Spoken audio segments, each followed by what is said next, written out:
स्वागत है। आज है हमारे बीच में लाइव शिवराज यादव जी, जो एक समाज सेवी हैं और राजनीतिज्ञ भी हैं। दूसरे साथी हमारे जुड़ चुके हैं, डॉक्टर अरुणेश यादव जी। आप भी सामाजिक हैं और प्रोफेसर हैं।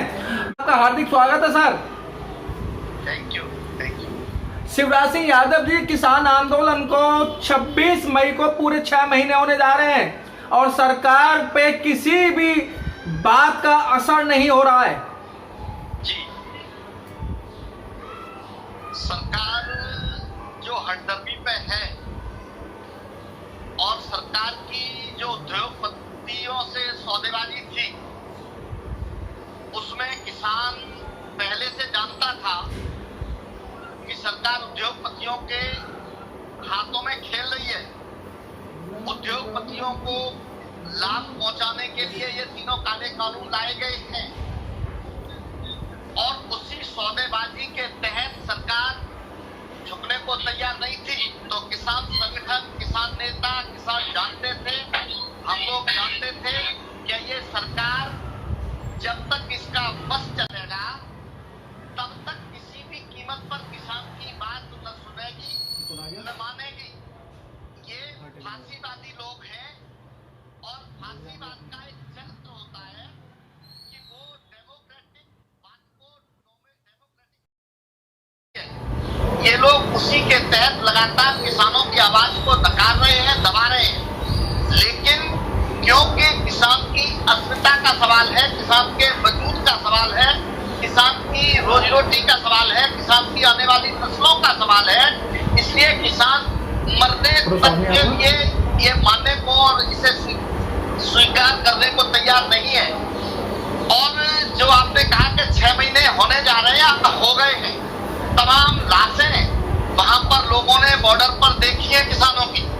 लेकिन मैं आपको बता दूं कि चाहे किसी भी हद तक सरकार जाए, किसान अपने वजूद की खातिर, अपनी अस्मिता की खातिर, अपने आने वाली नस्लों की खातिर किसी भी कीमत पर नहीं झुकेगा और उसी सोच के तहत कि मारेंगे भी नहीं और मानेंगे भी नहीं, किसान नहीं लौटेगा। किसान यहीं पर आंदोलनरत है और रहेगा जब तक ये सरकार उसकी बात मानकर ये तीनों काले कानून जो किसान के गले में फंसा डालने के लिए लाए गए हैं, वापस नहीं। डॉक्टर अरुणेश यादव जी, अभी सरकार जो है कोरोना का बहाना लगा रही थी और कोरोना का जो महामारी है इसको लेकर अभी हरियाणा के अंदर खट्टर जी, जो हरियाणा के मुख्यमंत्री हैं, उन्होंने कहा था ये किसान आंदोलन वापस ले लें क्योंकि इससे महामारी फैल रही है बड़े पैमाने पर।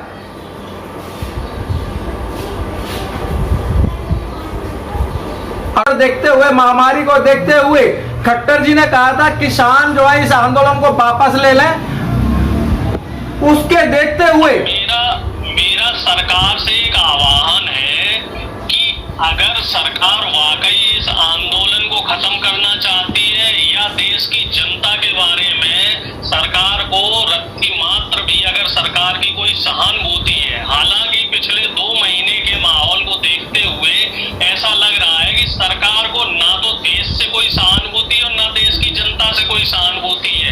आप देख लीजिए, कुंभ करवाना जरूरी था, IPL करवाना जरूरी था और कई चरणों में चुनाव करवाने इनके लिए ज्यादा महत्वपूर्ण थे, जबकि संपूर्ण विपक्ष, टीएमसी हो या कांग्रेस हो या लेफ्ट हो, हर पार्टी ने ये बोला था कि जो 5 चरण 6 चरण के चुनाव रह गए इनको आप 1 चरण में कंप्लीट करवा लीजिए। इधर पूरा देश मोदी जी से गुहार कर रहा था ऑक्सीजन की, प्लाज्मा की, रेमडेसिविर दवाओं की, और मोदी जी उधर प्रचार में लगे हुए थे। इधर महाराष्ट्र के मुख्यमंत्री उद्धव ठाकरे जी पीएमओ के जरिए बात करना चाह रहे थे प्रधानमंत्री जी से, लेकिन माननीय प्रधानमंत्री जी की तरफ से ये जवाब आता है कि अभी हम चुनाव में व्यस्त हैं, जब चुनाव का खत्म हो जाएंगे उसके बाद हम बात करेंगे। तो मैं आपके माध्यम से ये कहना चाह रहा हूँ कि सरकार की नीति नियति किसी भी तरीके से ना तो देश की जनता के प्रति पॉजिटिव है, ना ही किसानों के प्रति पॉजिटिव है। अगर इनको किसानों के लिए इतनी हमदर्दी थी, किसानों के लिए इतना ही दर्द था, तो इस आंदोलन को अब तक जो सरकार ने खत्म क्यों नहीं कराया? क्यों 26 जनवरी के बाद जो 12 दौर की बात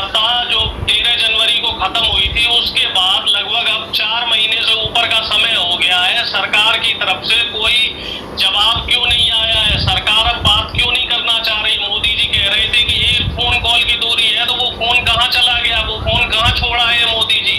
तो सरकार की नीयति स्पष्ट नहीं है। सरकार की मंशा सिर्फ और सिर्फ एक है, किसानों पे जितना जुर्म हो सकता है वो करें, किसानों पे इतना अत्याचार हो सकता है वो करें। अब इस समय आप देख लीजिए, पिछले साल मोदी जी ने क्या किया था कोरोना में, कहीं ताली थाली बजवाई, कहीं इन्होंने टॉर्च जलवाई, कहीं दिए जलवाए, और हुआ क्या, जबकि इनको करना क्या चाहिए था, अस्पतालों की तरफ ध्यान देना चाहिए था, इनको दवाओं की तरफ ध्यान देना चाहिए था।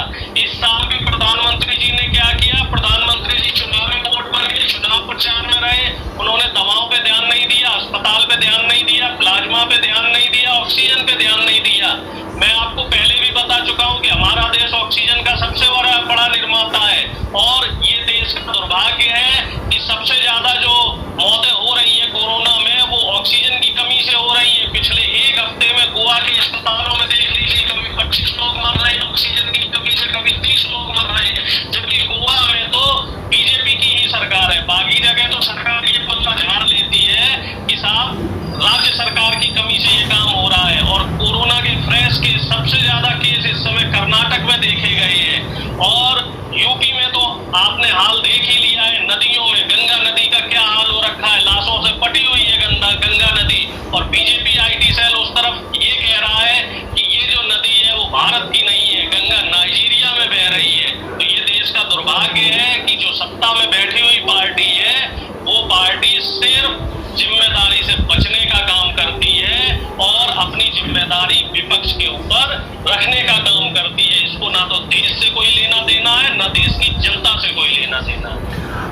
शिवराज यादव जी, जिस तरीके से डॉक्टर साहब अवनीश यादव जी बता रहे हैं कि भाई लाशें बह रही हैं और दुनिया भर का, लेकिन सर अब बीच में अब देखने को मिला है कि पहले जो गाय के मूत्र से और गोबर से कोरोना को ठीक कर रहे थे, अब गांव-गांव के अंदर एक यज्ञ लेके चल रहे हैं ट्रैक्टर के अंदर कि जो यज्ञ होगा उसके धुएं से और गाय के गोबर से कोरोना भाग जाएगा। तो सर ये हॉस्पिटल बनाने की क्या जरूरत पड़ी इन्हें? अब ये खबर आई थी कि कोरोना सलाहकार समिति के चेयरमैन ने यह कह के इस्तीफा दे दिया कि प्रधानमंत्री किसी की बात नहीं मानते। तो ये ढोंगी लोग हैं, इनको विज्ञान पर भरोसा नहीं, साइंस एंड टेक्नोलॉजी पर भरोसा नहीं, डॉक्टरों पर भरोसा नहीं। ये जैसा डॉक्टर साहब अभी कह रहे थे कि पहले तालियां बजा के कोरोना भगा रहे थे, फिर ये जला के कोरोना भगा रहे थे, फिर तालियां बजवा के इन्होंने कोरोना भगवाया।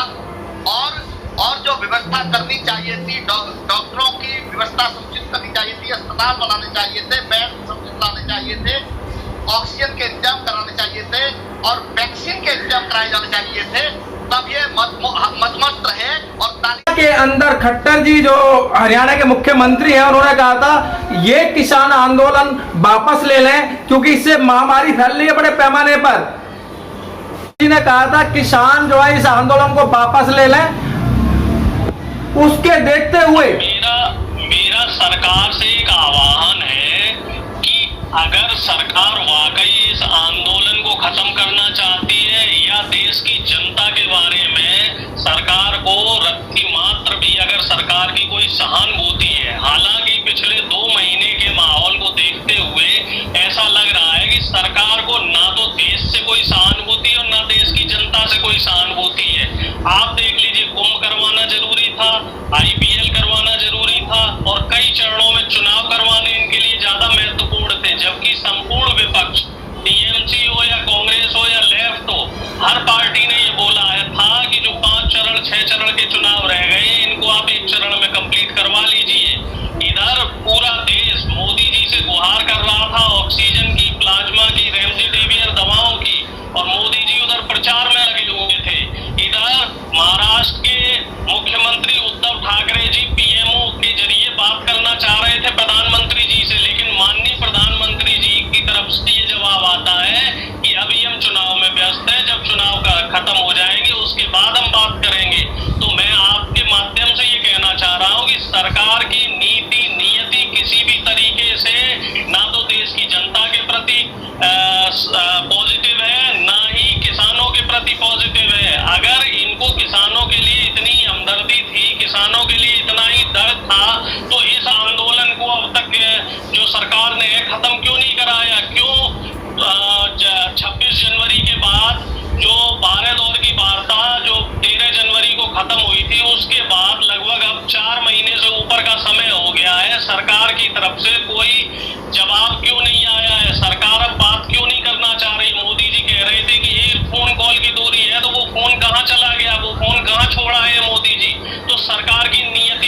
स्पष्ट नहीं है। सरकार की मंशा सिर्फ और सिर्फ एक है, किसानों पे जितना जुर्म हो सकता है वो करें, किसानों पे इतना अत्याचार हो सकता है वो करें।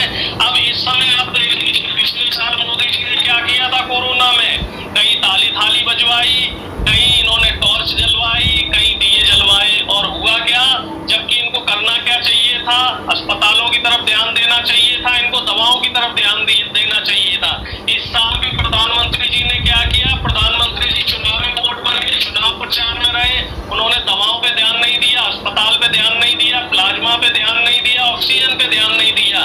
मैं आपको पहले भी बता चुका हूं कि हमारा देश ऑक्सीजन का सबसे बड़ा निर्माता है, और ये देश का दुर्भाग्य है कि सबसे ज्यादा जो मौतें हो रही है कोरोना में वो ऑक्सीजन की कमी से हो रही है। पिछले एक हफ्ते में गोवा के अस्पतालों में देख लीजिए, कभी 25 लोग मर रहे हैं ऑक्सीजन की कमी से, कभी 30 लोग मर रहे हैं, जबकि गोवा में तो बीजेपी की ही सरकार है। बाकी जगह तो सरकार ये पत्ता झाड़ लेती है कि साहब राज्य सरकार की कमी से ये काम हो रहा है। और कोरोना के फ्रेश केस, सबसे ज्यादा केस इस समय कर्नाटक में देखे गए हैं, और यूपी में तो आपने हाल देख ही लिया है, नदियों में गंगा नदी का क्या हाल हो रखा है, लाशों से पटी हुई है गंगा नदी। और बीजेपी आईटी सेल उस तरफ ये कह रहा है कि ये जो नदी है वो भारत की नहीं है, गंगा नाइजीरिया में बह रही है। तो ये देश का दुर्भाग्य है कि जो सत्ता में बैठी हुई पार्टी है वो पार्टी सिर्फ जिम्मेदारी से बचने का काम करती है और अपनी जिम्मेदारी विपक्ष के ऊपर रखने का काम करती है। इसको ना तो देश से कोई लेना देना है, ना देश की जनता से कोई लेना देना है। शिवराज यादव जी, जिस तरीके से डॉक्टर साहब अवनीश यादव जी बता रहे हैं कि भाई लाशें बह रही हैं और दुनिया भर का, लेकिन सर अब बीच में अब देखने को मिला है कि पहले जो गाय के मूत्र से और गोबर से कोरोना को ठीक कर रहे थे, अब गांव-गांव के अंदर एक यज्ञ लेके चल रहे हैं ट्रैक्टर के अंदर कि जो यज्ञ होगा उसके धुएं से और गाय के गोबर से कोरोना भाग जाएगा। तो सर ये हॉस्पिटल बनाने की क्या जरूरत पड़ी इन्हें? अब ये खबर आई थी कि कोरोना सलाहकार समिति के चेयरमैन ने ये कह के इस्तीफा दे दिया कि प्रधानमंत्री किसी की बात नहीं मानते। तो ये ढोंगी लोग हैं, इनको विज्ञान पर भरोसा नहीं, साइंस एंड टेक्नोलॉजी पर भरोसा नहीं, डॉक्टरों पर भरोसा नहीं। ये जैसा डॉक्टर साहब अभी कह रहे थे कि पहले तालियां बजा के कोरोना भगा रहे थे, फिर ये जला के कोरोना भगा रहे थे, फिर तालियां बजवा के इन्होंने कोरोना भगवाया। और जो व्यवस्था करनी चाहिए थी, डॉक्टरों की व्यवस्था समुचित करनी चाहिए थी, अस्पताल बनाने चाहिए थे, बेड समुचित लाने चाहिए थे, ऑक्सीजन के इंतजाम कराने चाहिए थे और वैक्सीन के इंतजाम कराए जाने चाहिए थे, तब ये मत रहे और ताली थाली बजवाते रहे। अब 7 लाख से ज्यादा लोग अब तक मर चुके हैं, लाशों के ढेर हैं, चाहे गंगा जी हो, चाहे यमुना हो, जो भी नदी हो, जहाँ पर बालू के ढेरों में अगर हवा तेज चल जाती है तो लाशें निकल आती है। कभी भी जीवन में आपने नरकंकाल नहीं देखे होंगे। जब हम छोटे थे तो कभी पशुओं के कंकाल कभी देखने को मिल जाते थे। अब आप देखिए जगह जगह पर नरकंकाल पड़े हुए हैं और कुत्ते उनको खींच रहे हैं। ये हमारे प्रधानमंत्री की व्यवस्था है, हमारे देश की व्यवस्था है। और आगे सुनिए, जहाँ तक लोकतंत्र की भी इन्होंने हत्या कर दी है, वो भी कंकाल के रूप में पड़ा है। हमारे आदरणीय मुख्यमंत्री योगी आदित्यनाथ जी कहते हैं लगातार ऑक्सीजन की कमी से लोग मर रहे हैं, त्राई मची हुई है, ऑक्सीजन कहीं मिल नहीं रही है। और उन्होंने फरमान जारी कर दिया कि जो भी व्यक्ति ऑक्सीजन मांगता मिल जाएगा या ऑक्सीजन की कमी बताता मिल जाएगा, उसके खिलाफ सख्त कार्रवाई होगी और हो सकता है ये राजद्रोह का मुकदमा लगाए। तो बहुत बुरे हालात थे। ये लोग अभी भी मानने को तैयार नहीं है। मैं अभी एक दिन देख रहा था कि इन भाजपाइयों का एक समूह गोबर में वो मिला के उसको कीचड़ बना के पूरे शरीर पर लेप कर रहे थे। मुझे ज्यादा अफसोस नहीं हुआ क्योंकि Bharatiya Janata party brain wash करती है, RSS लोगों का ब्रेन वॉश करने का काम करती है। मैंने ज्यादा उसका संज्ञान नहीं। जो लोग गोबर का लेप कर रहे थे उसमें 2 MBBS और MD डॉक्टर भी थे। तो उसके बाद मुझे लगा कि अब इस देश को कोई नहीं बचा सकता। इस देश में ऐसे लोगों का समूह पैदा हो गए हैं, ऐसे लोगों ने अपनी तंत्र को कायम कर लिया है कि MBBS और MD डॉक्टर भी अगर उसका भी ब्रेन वॉश के लोग कर सकते हैं तो देश के लोग कैसे बचेंगे, कैसे ये देश को चलने देंगे। आप सुनिए, मैं कहना चाहता हूँ कि प्रधानमंत्री अगर कोई कहता है कि आपने 6 करोड़ वैक्सीन एक्सपोर्ट क्यों कर दी, आपके देश में भी लोग रहते थे कि हमारा देश विश्व का बड़ा कंट्री है, चाइना को छोड़ के इसमें बहुत विशाल विशाल आबादी है, सबसे पहले हिंदुस्तान को ऑक्सीजन की उसकी वैक्सीन की जरूरत थी, लेकिन प्रधानमंत्री ने पहले तो चोरी की कि वैक्सीन को एक्सपोर्ट किया, और अब सीना चोरी कर रहे हैं कि जो भी इस बात को कहेगा, ये कैसा लोकतंत्र है? विश्व का सबसे बड़ा लोकतंत्र था, उस लोकतंत्र में अगर कोई ये कहेगा, प्रधानमंत्री से सवाल करेगा कि इस देश के लोगों को ऑक्सीजन की जरूरत थी, अब लोग मर रहे हैं, लाशों के ढेर हो रहे हैं, तो सवाल कर रहे हैं कि आपने ऑक्सीजन को पहले एक्सपोर्ट क्यों किया? इस देश के लिए जो ऑक्सीजन इस देश ने बनाई थी, यहाँ के डॉक्टरों ने, यहाँ के वैज्ञानिकों ने बनाई थी, आपने विदेश में उसे एक्सपोर्ट क्यों किया? जो भी ये कह रहा है उसे जेल भेज रहे हैं। लगातार आप देख रहे हैं, ढूंढ रहे हैं उन लोगों को कि किसने कहा कि वैक्सीन एक्सपोर्ट क्यों की। तो ये देश की व्यवस्था, तो अब इसका ईश्वर मालिक है। आपको पता है, अभी हाईकोर्ट ने कहा है कि उत्तर प्रदेश की स्वास्थ्य व्यवस्था राम भरोसे है। क्यों राम भरोसे है? कि टेस्ट घटा दिए, कोरोना कम हो गया।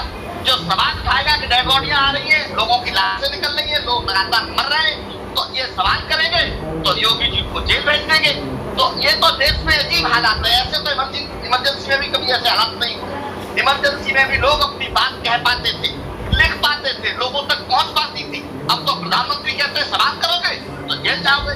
मुख्यमंत्री योगी आदित्यनाथ जी कहते हैं अगर सवाल कर दिया आपने अगर ये कह दिया कि आपके परिजन की मौत इसलिए हो गई कि आपको 2 दिन से लगातार ढूंढते ढूंढते ऑक्सीजन नहीं मिली और इस कारण मौत अगर हुई है, ये आपने अगर कह दिया सार्वजनिक तौर पर, तो मौत तो आपके परिजन की हो चुकी है और आपको जेल की सलाखों के पीछे जाना पड़ेगा। हरियाणा की बात अगर की जाए तो खट्टर साहब पूरी तरीके से विफल है।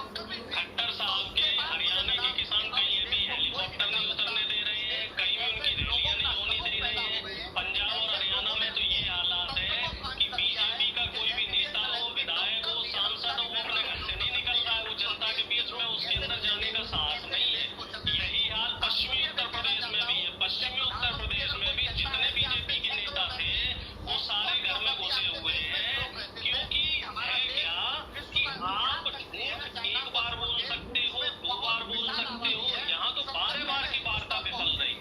12 बार की जो वार्ता हुई किसान नेताओं से वो विफल रही, और उसकी तरफ से उसमें कमी किसकी रही? कमी रही सरकार की, क्योंकि सरकार ने कभी भी अर्थपूर्ण तरीके से वार्ता करने का प्रयास नहीं किया। और उसके बाद इन्होंने 26 जनवरी को किसान आंदोलन को बदनाम करने की कोशिश की, जबकि फिर हुआ क्या कि सोशल मीडिया के जरिए कुछ सुन रही हुआ था, तो दीक्षित को पहले तो इनको पकड़ में नहीं आ रहा था। जब पकड़ में आने के बाद उसको जमानत भी मिल गई चोरी से। और अब आप देख लीजिए, जनवरी आखिरी से लेके अब मई आ गया है, 4 महीने होने जा रहे हैं, और प्रधानमंत्री जी, कृषि मंत्री जी, गृह मंत्री जी और बीजेपी का कोई भी नेता इस समय ये नहीं चाह रहा है कि किसानों का आंदोलन चले। हर तरीके से ये आंदोलन को बदनाम करने की भरसक कोशिश कर रहे हैं। लड़ी है तो ये इस चीज को भूल रहे हैं। और ये उस समय क्या था कि जो इनके पूर्वज थे, चाहे वो सावरकर हो या गोलवलकर हो, ये सारे पूर्वज उस समय अंग्रेजों की तरफ से लड़ा करते थे। इनको तो बाकायदा अंग्रेजों से पेंशन भी मिलती थी। डीएनए में हमेशा से ही गरीब, मजदूर और किसान के लिए विरोध रहा है। अब अगर ये सत्ता में बैठ जाए, चाहे इनको आप कहीं भी बैठा दीजिए, लेकिन इनका डीएनए थोड़ा ही बदल जाएगा। ये तो हमेशा किसान का विरोध ही करेंगे। ये बीजेपी जो पार्टी है, ये पूंजीपतियों की पार्टी है, ये बड़े बड़े बनियों लालाओं की पार्टी है। ये देश के आम नागरिक के लिए ना तो इन्होंने आज तक कोई काम किया है और ना ही ये कोई काम कर सकते हैं। अब देखिए, कोरोना की महामारी चल रही है और इस समय दवाएं नहीं मिल रही है लोगों को, छोटी से छोटी दवा नहीं मिल रही है। रेमडेसिविर से लेके कोई भी दवा हो कोरोना से संबंधित, सबकी कालाबाजारी हो रही है। और इस कालाबाजारी करने में कौन शामिल है? बीजेपी के नेता शामिल है। देश का दुर्भाग्य है, हमारे लोकतंत्र के लिए दुर्भाग्य की। डॉक्टर साहब मैं रोकूंगा।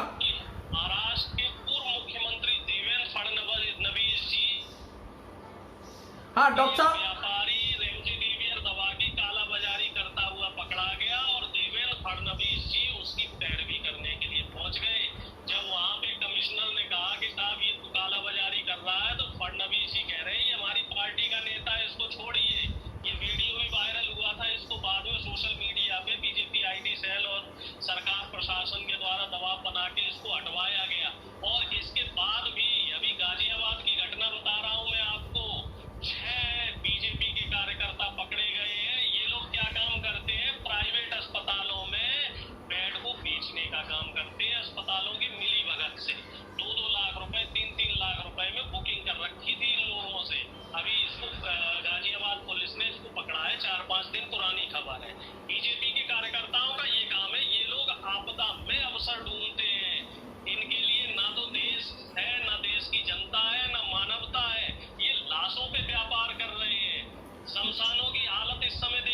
डॉक्टर साहब मैं आपको रोकूंगा। चिता जलाने के लिए जो लकड़ियां हैं उनके दाम 10-10 गुने कर दिए गए हैं, बकायदा उनकी जो है रेट लिस्ट लगा दी गई है, चिताएं जलाने की भी व्यवस्था नहीं है।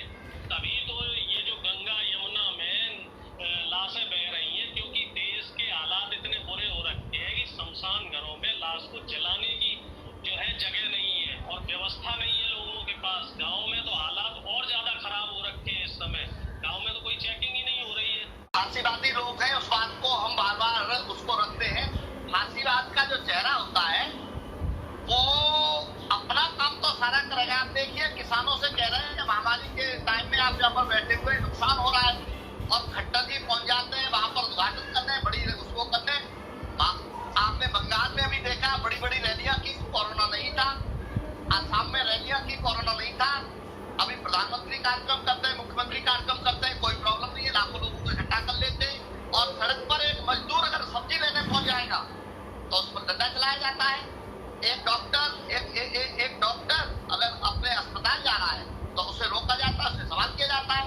लेकिन क्योंकि उनको पता है कि हमारी सरकार है, कानून हमारा है, व्यवस्था हमारे हाथ में है, तो हमको जो हम रूलर हैं और हम रूल कर रहे हैं, तो इनके लिए कोई कानून नहीं है। एक्चुअली कानून से ऊपर है। फांसीवादी लोग हमेशा कानून से ऊपर होते हैं और इनका कोई दोष नहीं। दोष जनता का है, दोष गरीब का है, दोष किसान का है कि वो इनको नहीं पहचान पाया, वो इनको नहीं समझ पाया और इनको वोट देकर हिंदुस्तान का राज और उत्तर प्रदेश का राज इनको दे दिया। अब कानून उनका है, वो कानून से ऊपर है, जो करेंगे कर सकते। Press the bell icon on the YouTube app and never miss another update.